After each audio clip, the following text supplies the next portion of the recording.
Did it work? Mm-mm. Hold on. It says recording. Oh, okay. Perfect. Maybe like reintroduce the event. Okay, so this is Future Voters LA with a live tribe. It's a town hall on youth voter suppression. Voter suppression is a strategy used to manipulate the outcome of an election by discouraging or preventing groups of people, especially youth, from voting. Suppression includes voter ID restrictions, inflexible work and school schedules, lack of civic education in schools, and the sudden closing or changing of polling places. Voter suppression impacts everyone in our democracy because it's debased when the vote is not accessible for all.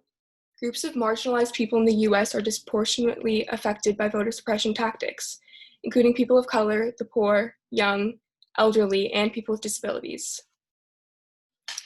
Voter suppression is not just a contemporary problem, and it has been witnessed countless times throughout history. Black codes were restrictive laws designed to limit the freedom of African Americans, curtailing their voting power. In her speech, Anti-Woman by Sojourner Truth, she spoke of intersectionality and argued that because the push for equal rights had led Black men to winning new rights, now is the time to give Black women the rights they deserve and to stop the censorship of their voices in elections. Along with fighting against the Jim Crow laws pertaining to segregation, Frederick Douglass and MLK fought for suffrage for the Black community. The Civil Rights Act abolished Jim Crow, but that doesn't mean that voter suppression isn't still an issue today. Now, let's take a look at what voter suppression looks like in our contemporary society, as it's not always as clear as it was in our country's past.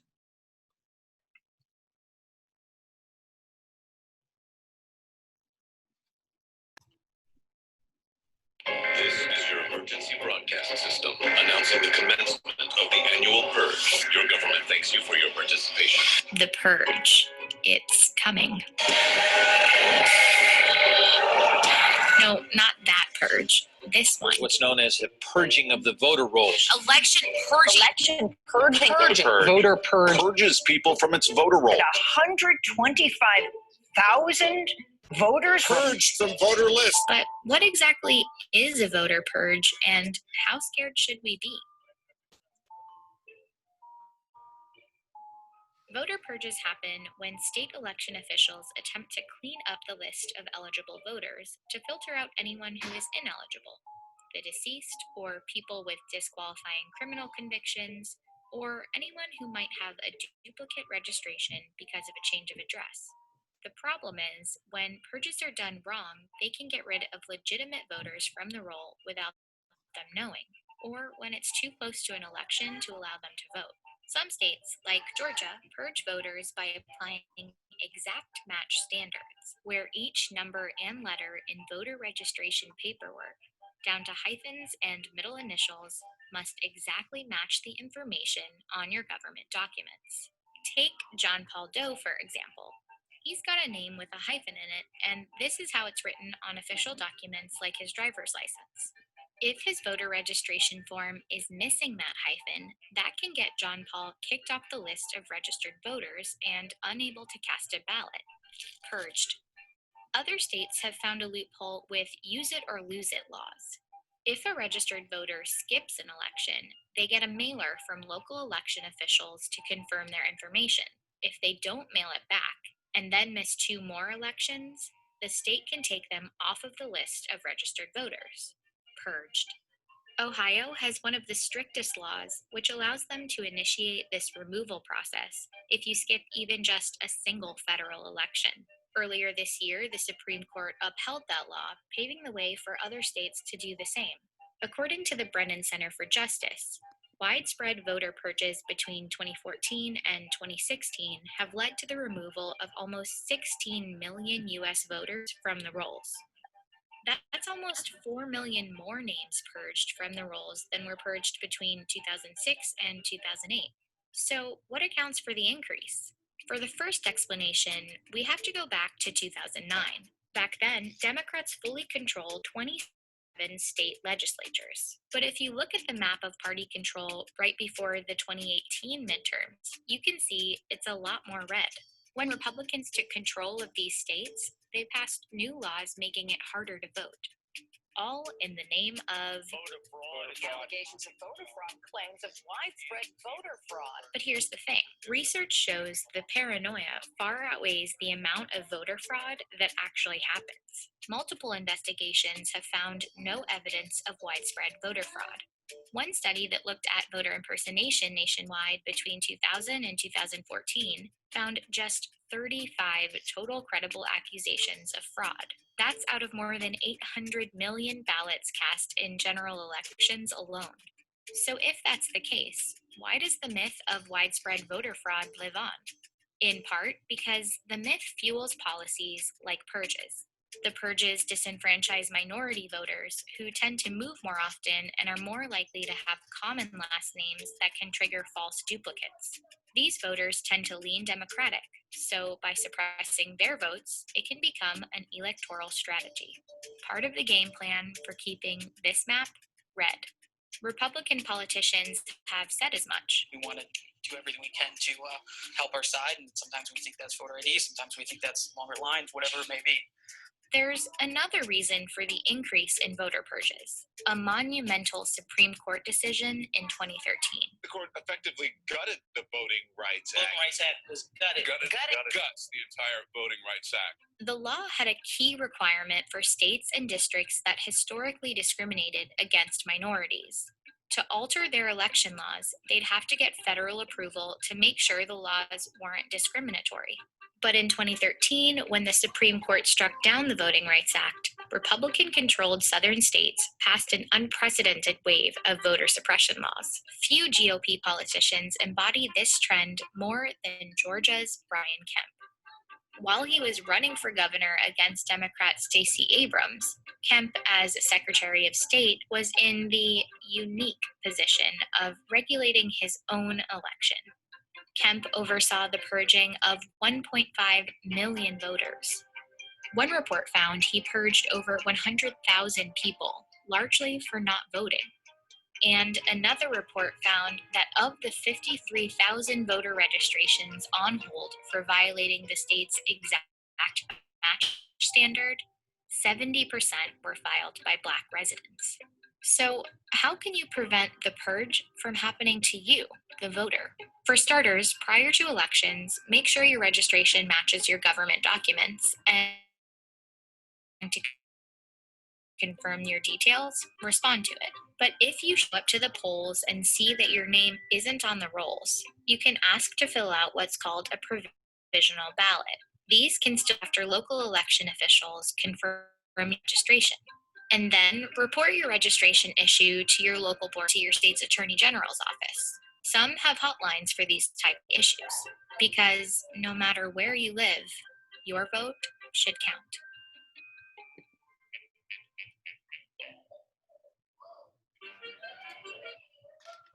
As we saw in this video, states use the process of cleaning up voter rolls as a method of mass disenfranchisement by purging eligible voters from rolls for illegitimate reasons or based on inaccurate data, and often without adequate notice to the voters.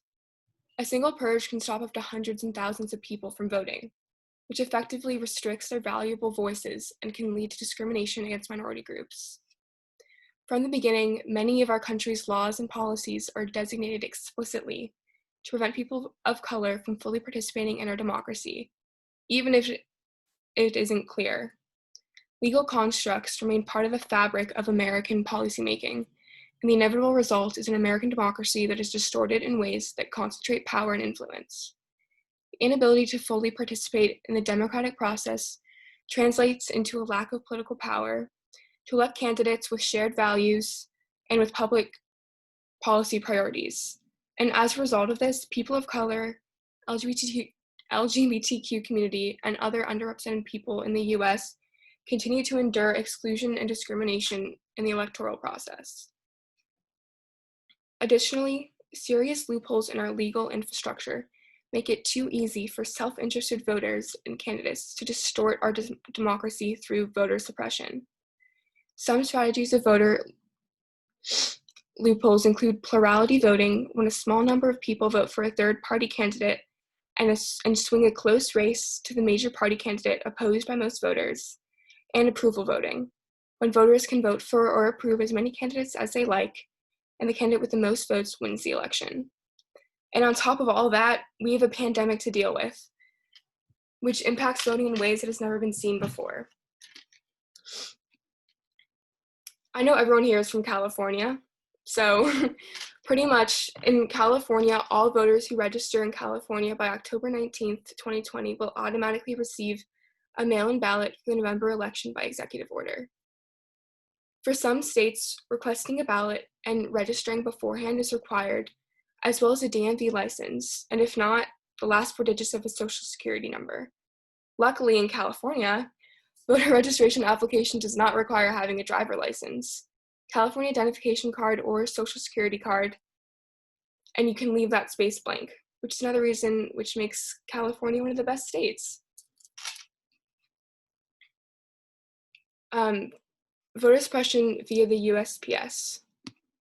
The USPS's overall financial condition is deteriorating and unstable. The USPS has lost $69 billion over the past 11 fiscal years alone, including $3.9 billion in 2018. The USPS's total unfunded liabilities have debt have grown to double its annual revenue, which is crazy. Restriction on employee work hours, removal of 24 experienced postal officials, despite a surge in package delivery during the pandemic, is just the beginning. The USPS is adjusting to cost-cutting policies put in place by its new Postmaster General, Louis DeJoy. The policies include eliminating overtime for postal workers, limiting the number of mail trucks, and removing hundreds of sorting machines from postal facilities. As a result, the Postal Service even warns that it cannot guarantee their mail-in ballots would be delivered in time to be counted. And this isn't the only example of voter suppression active in our society today. There's also youth voter suppression, which impacts all of us here.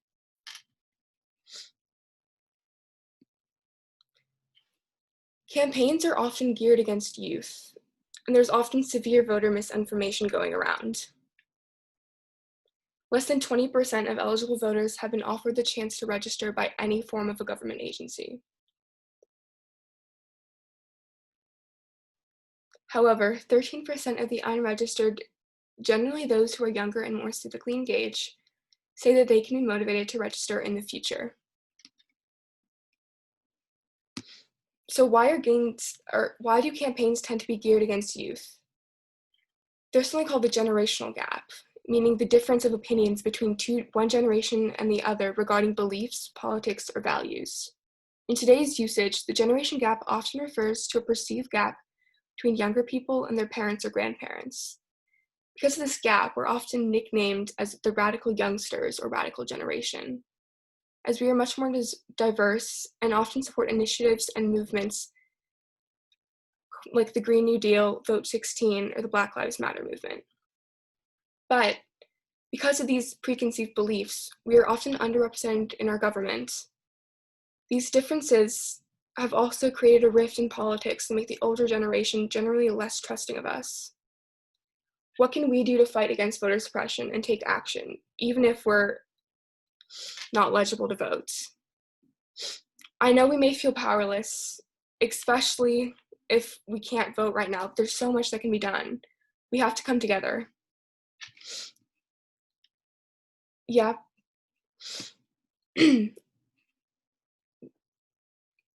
As youth and as members of a democracy, we have the power to create the change we want to see, which is directly reflected in voting. If we and others around us can't vote, we will never see change. And unfortunately, there are still systems left in place that restrict our voice. Luckily, FBLA, say the USPS Pen Pal campaign's goal is to refund the USPS by creating a student pen pal system from across the USA, where they can buy stamps and send and receive letters and make new friends along the way.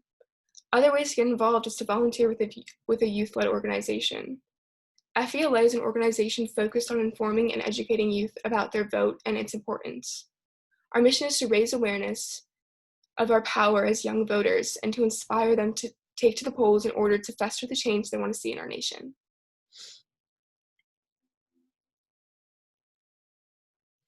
Take control of your future with us. Sign up to volunteer, host a drive, or register and pre-register now. There will be a link posted in the chat if you want to sign up or help out.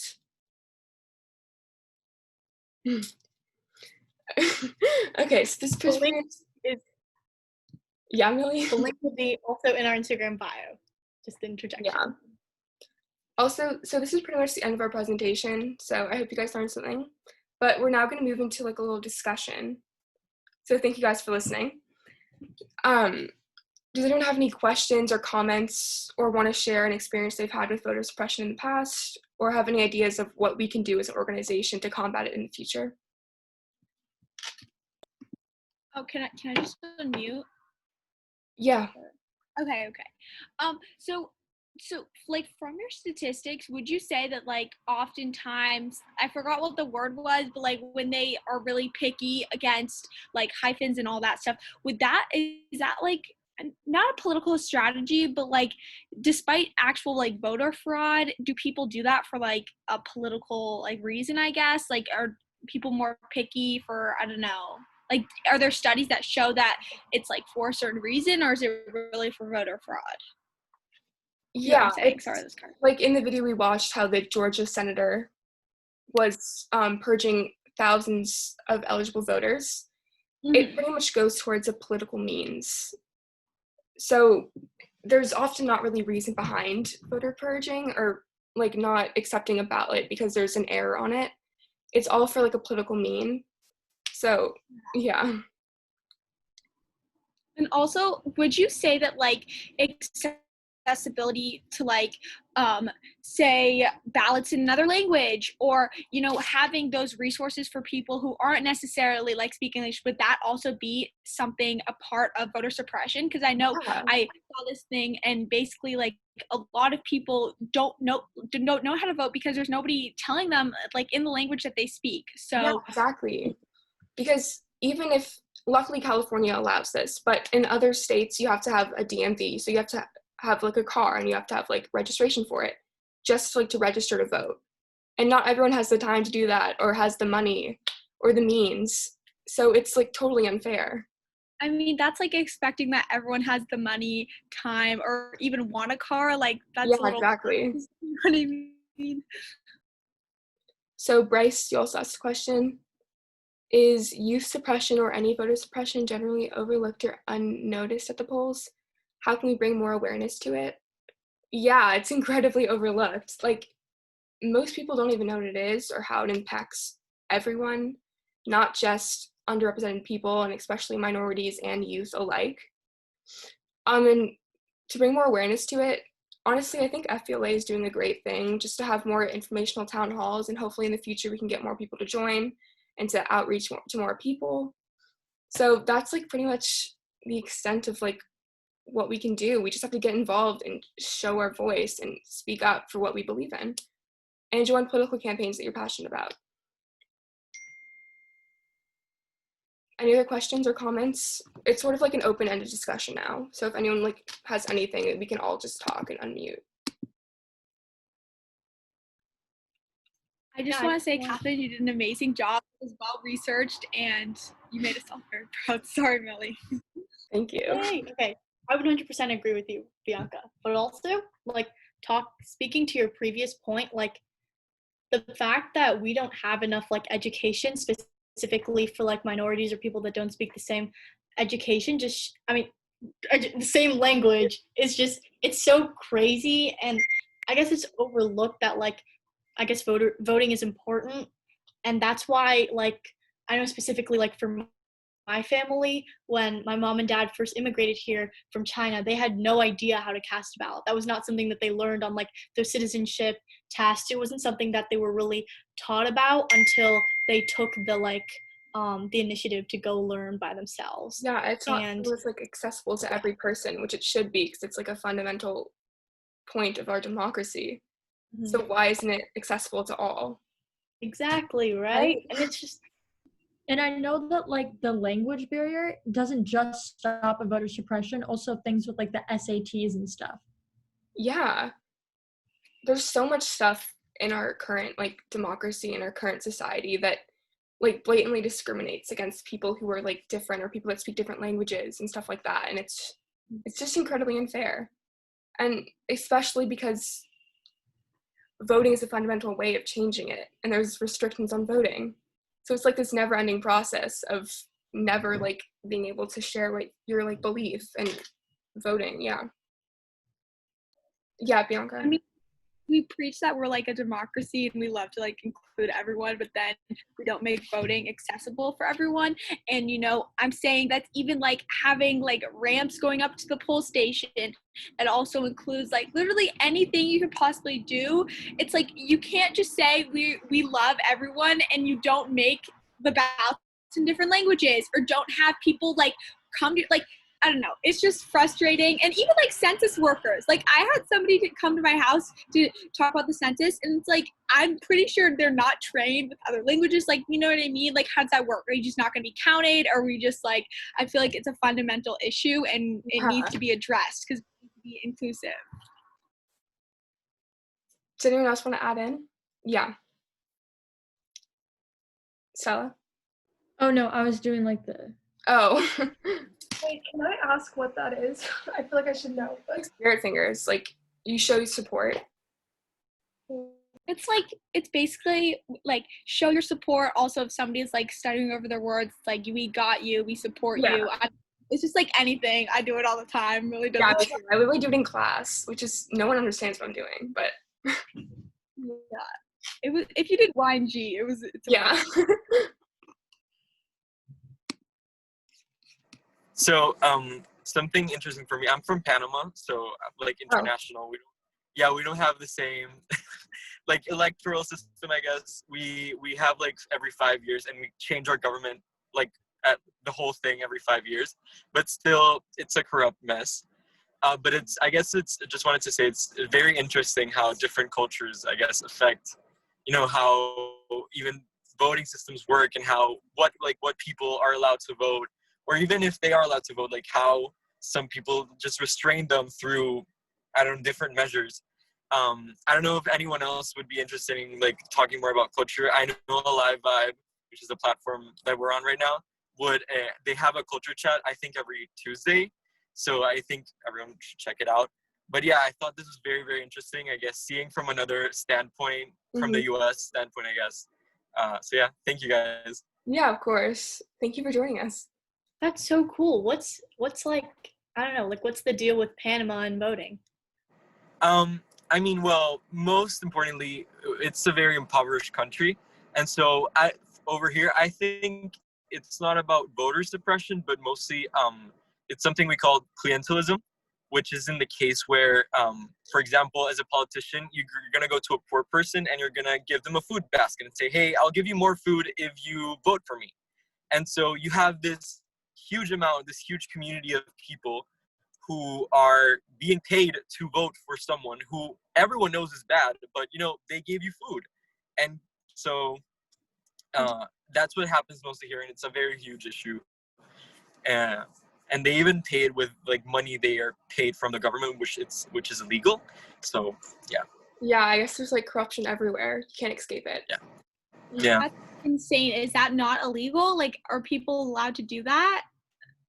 It's technically legal, but then it's illegal when you use your own money. But the thing is, everything here that happens illegally, no one cares about, and no judicial system will ever stop you because it's also corrupt. So yeah, sorry.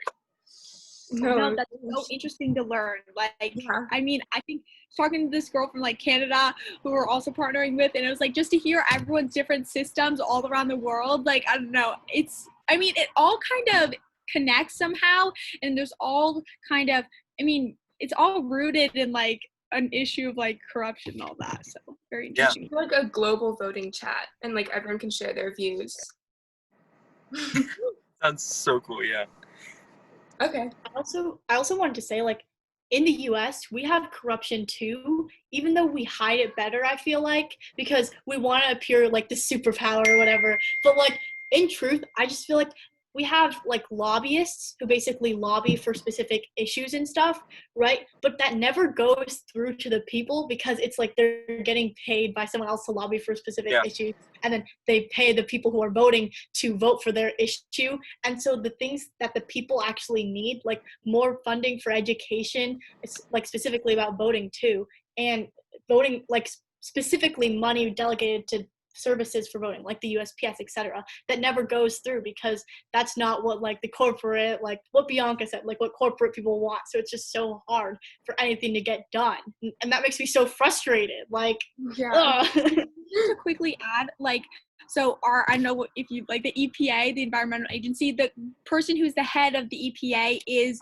a coal lobbyist. And so it's like, how do you expect for us to make like environmental change when the head of that is a lobbyist for coal, and obviously is going to do stuff to like help them? So it's frustrating.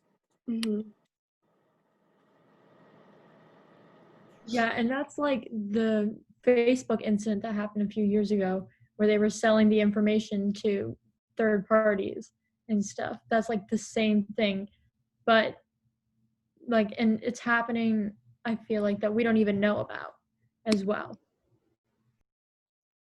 Yeah, it's happening like all the time, and like we don't even realize what's like happening around us. It's so like well hidden within like bureaucracies and everything that's going on in our political system today. It's very confusing most of the time. And when you find out about it, it's like such a surprise because you expect that our democracy would work better than it actually does. Yeah, and like exactly to the point that they like target the specific people and like they make them believe like certain things, and I feel like that's why it's so like hidden too.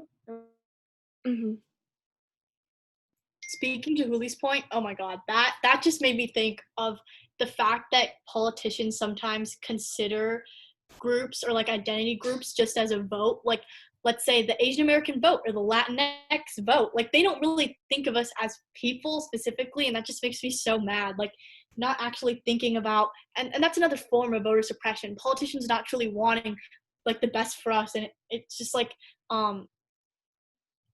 like we have to re-educate the world on what it means to be a politician, and what it means to like lead a country, because like right now the definition is so hazy. No shade at all, but the definition is so hazy. Like, we don't even know anymore what exactly are these people doing, why are they in power, and what are you supposed to do as a president or as a vice president or as just a government official.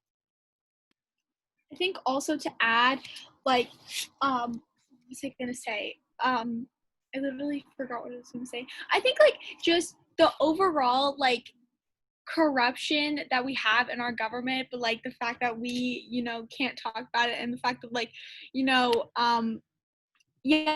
they don't work for, like, they need to work for the people, and now it's just like what party you're gonna work for, like what company are you gonna like bribe to like, you know, work for you. And it feels like everything, especially now, is like interconnected. It's like, oh, this person did a favor for me 20 years ago. Like, that's not how government works. Government isn't who paid this much money to my campaign and who am I gonna let be the head of, like, literally we have a neurosurgeon, the head of our urban planning. Like I don't know. I just, there's so much, like, it's so ridiculous. And obviously this is the government in general, not a specific candidate, not saying anything, but you know what I mean? It's definitely like our whole government needs to change. And I think it starts like, you can't, if voting isn't accessible, how are people supposed to vote for change? You know what I mean? If voting is not, if the ballots aren't in different languages, if not everyone's hearing about it, if we're not teaching it in our schools, how do you expect there to be change in our country if it isn't, we don't have a platform for change, if you get what I'm saying? Like, we're starting a stepping stone with like nothing, with like a piece of paper. It's like we're supposed to hold up a whole entire country with like tissue paper. Like, it's not gonna work, if you know what I'm saying. Yeah, especially because all this is so like deeply ingrained. Like, our political system has been around forever, and I feel like now more than ever, especially because we're young, we're starting to realize that this is not working out right.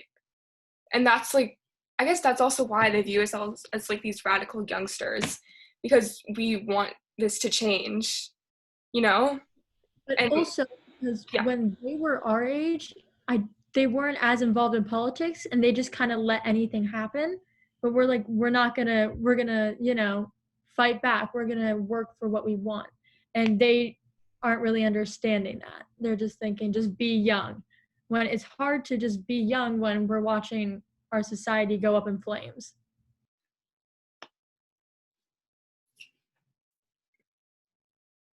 Yeah, I know, because it's also like this just a never-ending cycle. We try to make change, but they don't let us because we can't vote. We can't pre-register to vote. There's no information at all that's accessible to us. And like we should have basic training in school for how to vote and how to register, but we just don't, which is incredibly unfair and like incredibly like just I just get mad thinking about it, but it's just not beneficial to anyone. It just restricts us.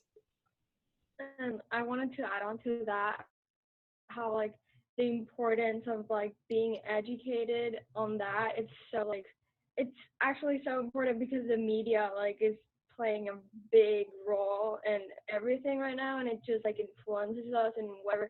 I mean, we know that the media biggest like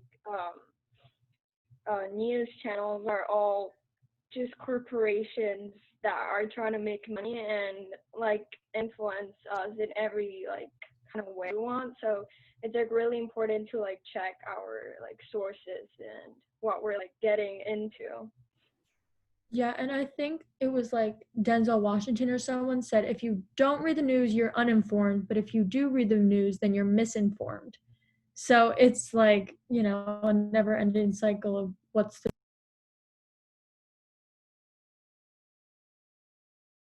I think like, oh, sorry, Jessica, you go.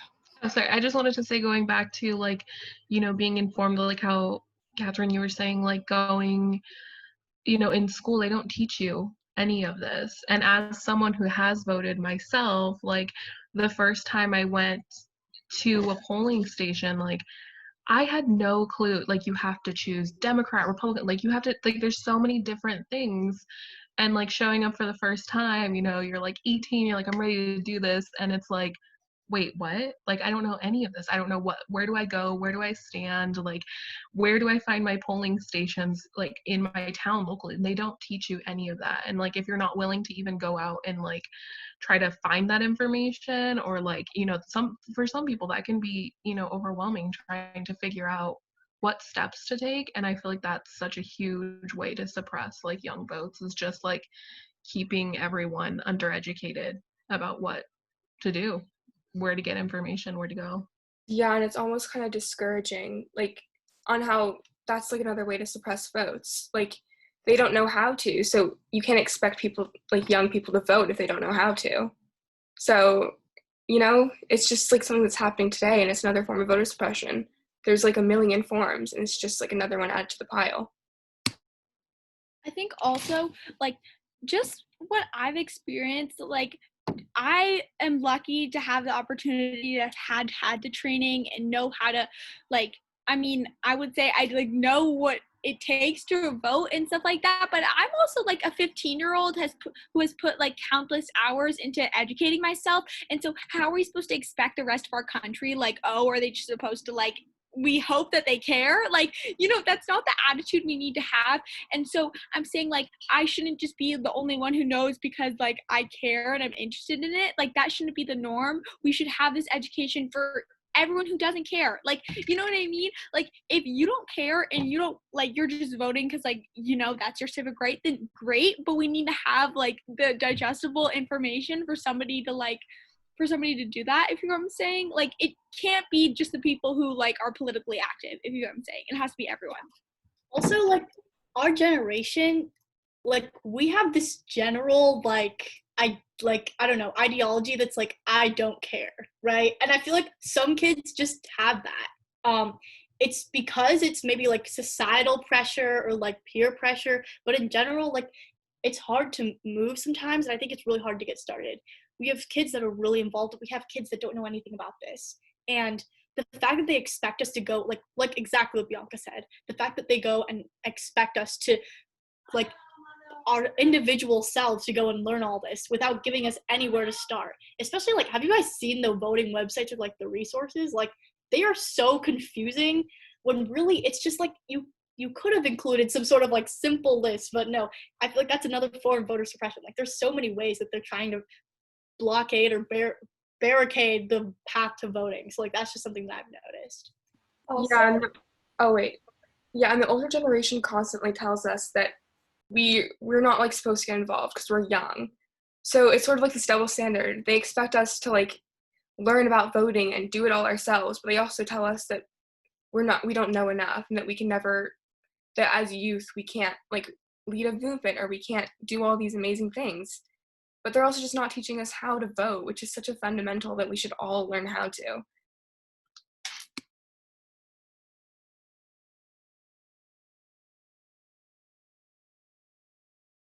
Oh, should I just go? Okay. Yeah, I wanted to say how it's insane how, like, I go to public school, and last year, my freshman year, we were in history. Like, the teacher was, like, introducing us to, like, the political parties, and half of my class didn't know what the Democratic Party or the Republicans were, and I was like, how is our future gonna, like, be built if kids, like, 15-year-olds don't know what our president, like, stands for, you know? And it's insane how, like, that's, like, the public schools, it's, like, for middle class people. I mean, for everyone, but we know that the middle class people, like, only can go there because they can't afford public education. And that's the people that, like, really need our, like, representatives to, like, do, like, just be for them, you know? And we're not getting educated on this. Like, the people who actually need it don't have the resources to know what they should do, you know? That's insane. Adding on to, like, the voter mindset and the mindset of our generation is that a lot of people have this weird idea that, like, my one vote won't make a difference. But when Michelle Obama had that speech where it was like, in Texas, it was 2 votes per district that would have shifted the electoral college to the Democratic side, I was like, oh my God. And people still don't understand that. I just want to add on to, I think, what Millie said earlier, how, like, there's this stigma, or Bianca too, that like, adults expect teens to lead them to some sort of great future, and then, like, we feel like a burden when we ask for their help. Like, I've had to email many of my teachers asking to, like, make a presentation in class, and I feel so, like, annoying doing that, because I'm like, he doesn't want to learn this, only the students do. And then, like, my dad or, like, my teachers will tell me they're proud of me for, like, making this change, and I'm like, I don't need you to be proud, I need you to make this change as well. Like, it's not just up to us, you know? Yeah, it's kind of like they put, you know, your guys' generation, like, in this little box, and it's like, here, we've destroyed everything, have fun fixing it up, and don't come to me for help, because that's not happening. And it's like, really? Like, really? Yeah, and especially with, like, the environment, and they're like, oh, we have, like, 11 years or whatever the number is before our Earth is irreversible, but people don't want to help us fix the environment. They're just like, oh, well, we ruined it, but have fun trying to fix years of damage in 11 years with just you guys. Like, you have to help.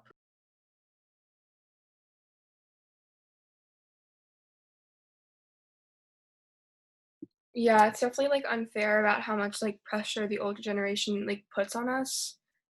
And at the same time, they're telling us that, you know, I mentioned this a little bit earlier, but at the same time, they're putting all this pressure on us, but they're also saying that, you know, we can't do these things. We can't, like, create, like, our own movement. But it's so unfair, just, like, how we're sort of, like, saddled with all this, like, pressure and all this, like, need to do better for the future. But, you know, we're just like humans, you know? We need some help, but we're not getting the help we need. It's so discouraging. Yeah, and the hardest thing is that even though there's a lot of, like, youth that are making like changes, like, even if everyone is doing that and the big corporations don't stop, like especially for the environment, like it's hard to see the change. It's so frustrating, especially when the highest people in our government don't even believe that global warming is an actual thing. And then, so a lot of their supporters don't either. And the generation older than us and the generation before that sometimes refuse to admit is even a thing and that they caused it. But, you know. Yeah, and pretty much because of voter suppression, we barely even know how to like go out to the polls. We have to learn ourselves. Or minority groups don't know how to actually vote for what they want to see in the future, which is so crazy because we have all these needs. Like we want to fix the climate, we want to have reproductive rights for all, but just figuring out how to vote is a challenge like in itself, and just not educating us how to vote and not making it more accessible to all just limits our view in democracy and our limits in like reflection about how we vote. We can't vote, so we're not going to see that change. Yeah, and what Millie said earlier about the website being like unorganized or something, I feel like they do that purposely because they want, as another form of voter suppression, the harder they make it seem, the less people are going to want to sign up to vote and register and actually go and vote. Something that like I noticed just personally when I was like running a drive with Future Voters LA, yay. I noticed that like we had so many forms filled out and like halfway filled, and then they just kind of stopped. Like the thing with like voter registration, it's kind of like an arduous process in and of itself. Even though it only takes 2 minutes, our attention span, like as human beings, is very low. Like we need to find like ways where we can also apply the technology, the great technology that's being created right now to voting, and like prioritize it as something that needs to like go forward and move forward. I think like it's great that we're creating all these amazing inventions, or like in general just developing stuff like in different sort of like cars, or like I don't even know, but just all the amazing technological developments and steps forward that we've taken. But I think we've overlooked how that relates to our democracy, how we can kind of actually relate it back to the people. It's not just like, you know, oh, we create this new car for like super rich people. Like why can't we take some of that effort that we put into like all these systems for like the free market and capitalism in general? Like why can't we put that into our government and helping the people too? Yeah, like the US is so focused on being this amazing like superpower of like a country it's like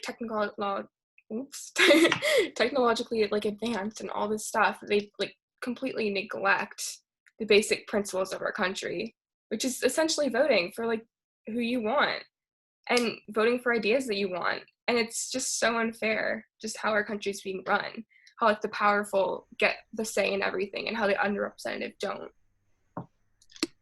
Yeah, and like like what Millie was saying about focusing energy into government and things, that even goes as small as like taking the energy that like you put into like video games into maybe going to a rally or like helping people register to vote. Like it's even just small things like that that would make a difference.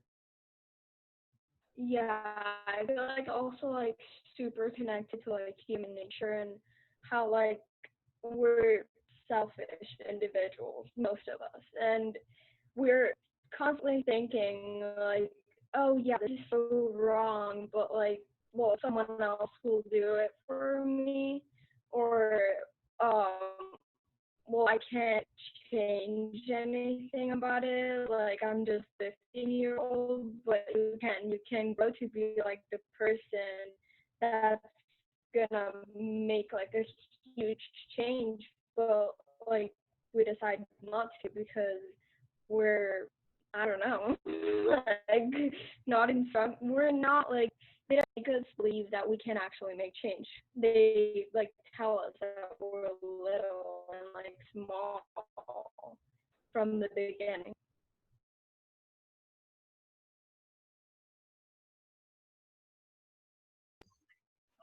Yeah, it's almost like as if, like, you know, when you're younger, they're like, oh, you can do anything you want. The world is your oyster. Go out and get it. And then as soon as you progressively start getting older, you know, you're 16 or even 15, you're only a couple of years away from being an adult. And then all of a sudden, oh, you don't know anything. You can't do anything. You can't change anything. And it's like all of a sudden you became a threat because now you're this individual who's educated and can think for themselves and make their own decisions. And it's like, oh, how can we stop this from happening, because they're going to change the way, you know, my company makes money, or, you know, whoever, how our country is run. It's crazy. Yeah, I also just wanted to like add on to that with like student activists and all that stuff. I just like, I'm so inspired by all like the people that have taken the initiative to go forth and like volunteer with organizations or like start their own initiatives, etc. It's just so amazing, and I just wanted to like add that I know like Future Voters LA, like we're hosting. I know Bianca's not here to talk about it, but we're hosting like an activist panel that like covers all these issues about like climate justice, like we talked about today, and like reproductive rights. There's also like a bunch of voting organizations specifically like focus on voting issues. So if we do upload this to like Instagram or whatever, everybody should come to that, because we have to start thinking the way that the student activists think, or like we have to translate what worked for them, and like we can use that for ourselves too. So I mean, just like we have to get involved, and that's one way that we can get involved. So everybody should come to the panel. Yeah.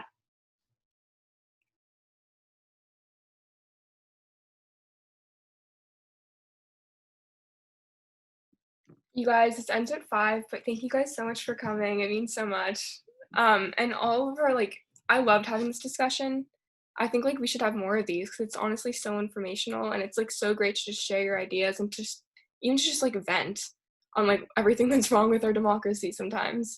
So, thank you guys so much. If you guys have any last thoughts, you can just say them now, or you guys can leave. Oh, and make sure to sign up for all the events in our bio.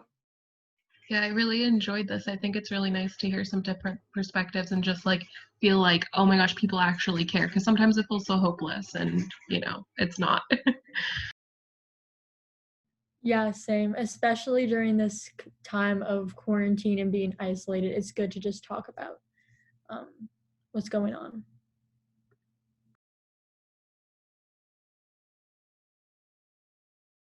Thanks everyone for coming. Katherine, you were amazing. Thumbs up to you. No, hands for you. Claps for Katherine. Yay. Okay. I think we could end the recording at least. Oh, yeah. Thank you. Oh, well.